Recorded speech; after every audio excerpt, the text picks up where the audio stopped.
ചേർന്ന് ബി.ജെ.പി. സഖ്യത്തിന്റെ ഭാഗമാകുന്നതിന് തൊട്ടു മുൻപ് വരെ കോൺഗ്രസിന് വേണ്ടി വാദിക്കുകയും കോൺഗ്രസ് നേതാക്കളെ പുകഴ്ത്തുകയും ചെയ്തിരുന്ന വ്യക്തിയാണ് ബിഗ് ബോസ് താരമായ അഖിൽ മാരാർ. കൊട്ടാരക്കരയിൽ അഖിൽ മാരാർ കോൺഗ്രസ് സ്ഥാനാർത്ഥിയായേക്കുമെന്ന തരത്തിലാണ് ആദ്യം വാർത്തകൾ വന്നത്. എന്നാൽ CPM-ൽ നിന്ന് ഐഷ പോറ്റി കോൺഗ്രസിലെത്തി കൊട്ടാരക്കര സീറ്റിൽ മത്സരിച്ചേക്കുമെന്ന് വന്നതോടെ അഖിൽ മാരാർ കളം മാറ്റി ചവിട്ടി. മാരാരുടെ നിലപാട് മാറ്റങ്ങളെ സോഷ്യൽ മീഡിയ വ്യാപകമായി ട്രോളുന്നുമുണ്ട്. വിഷയം ഇതൊന്നുമല്ല. അഖിൽ മാരാർ മുൻപ് നടത്തിയ ചില വെളിപ്പെടുത്തലുകൾ സോഷ്യൽ മീഡിയ വീണ്ടും കുത്തിപ്പൊക്കിയിരിക്കുകയാണ്. സംഗതി VD സതീശനെ തളയ്ക്കാനുള്ള ആണിയാണ്. സംഭവം കയറി കത്തിയതോടെ കേരള രാഷ്ട്രീയത്തിൽ ഇതും വലിയ ചർച്ചയായി മാറി. ഇന്നത്തെ പ്രതിപക്ഷത്തിന്റെ ദൗർബല്യത്തെക്കുറിച്ച് ഏറെ കാലമായി ഉയരുന്ന വിമർശനങ്ങൾക്ക് തീ കൊളുത്തുന്നതാണ് അദ്ദേഹം പുറത്തുവിട്ട ആരോപണങ്ങൾ. കേരളം കണ്ട ഏറ്റവും മോശം പ്രതിപക്ഷ നേതാവാണ് ഇന്നുള്ളത് എന്നാണ് അഖിൽ മാരാറിന്റെ തുറന്ന വിമർശനം.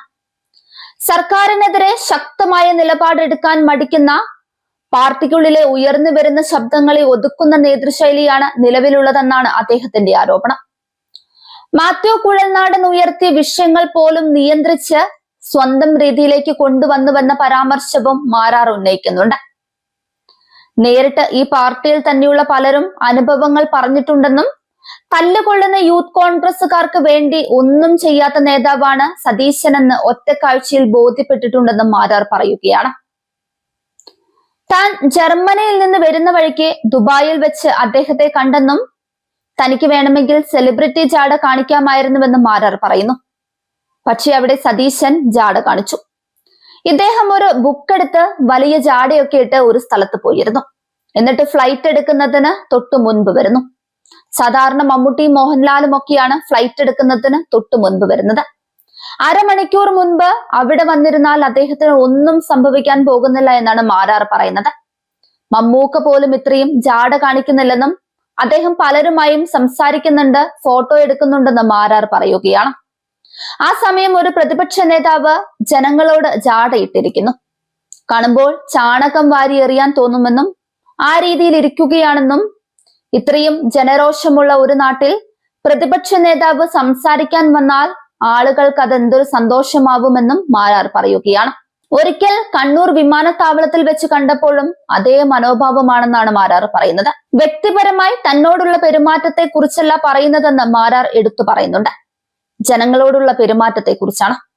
താൻ ഇതുപോലെ ഉമ്മൻചാണ്ടി എന്ന മനുഷ്യനെ കണ്ടിട്ടുണ്ടെന്നും ഇങ്ങനെ ഒരു മനുഷ്യൻ കേരളത്തിൽ ഉണ്ടാകുമോ എന്ന് തോന്നിയിട്ടുണ്ടെന്നും മാരാർ ഓർക്കുന്നുണ്ട്. വളരെ കഷ്ടമാണ് പ്രതിപക്ഷ നേതാവെന്ന് പാർട്ടിയിലെ പലരും സ്വകാര്യ സംഭാഷണത്തിൽ പറഞ്ഞിട്ടുള്ള കാര്യമാണെന്നും അദ്ദേഹം പ്രതിപക്ഷ നേതാവായിരുന്നിട്ട് നാടിനൊരു ഗുണവുമില്ലെന്നും അതിനേക്കാൾ ഭേദം പിണറായി വിജയൻ ഭരിക്കുന്നതാണെന്നുമാണ് അഖിൽ മാരാർ പറയുന്നത്. മൈക്കും സ്റ്റേജും സ്വീകരണവും ഉണ്ടെങ്കിൽ മാത്രമല്ല നേതാവാകുക. ജനങ്ങളിൽ ഒരാളായി നിൽക്കുന്നവനല്ലേ യഥാർത്ഥ നേതാവ്. അതിനൊരു രാഷ്ട്രീയ പാർട്ടിയുടെയും മറ വേണ്ടതാണ്.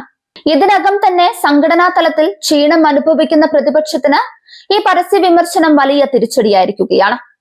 സർക്കാരിനെതിരെ ശക്തമായ പോരാട്ടം നയിക്കേണ്ട സ്ഥാനത്ത് വ്യക്തിപരമായ ഇമേജ് മാനേജ്മെന്റിന് മുൻഗണന നൽകുകയാണ് സതീശൻ ചെയ്യുന്നത്. ഇനിയും പറഞ്ഞാൽ ഈ അടുത്ത് ഒരു വേദിയിൽ വിതുമ്പിക്കരഞ്ഞതുപോലെ സതീശന്റെ അടുത്ത പ്രഹസനങ്ങളും കാണേണ്ടി വരും.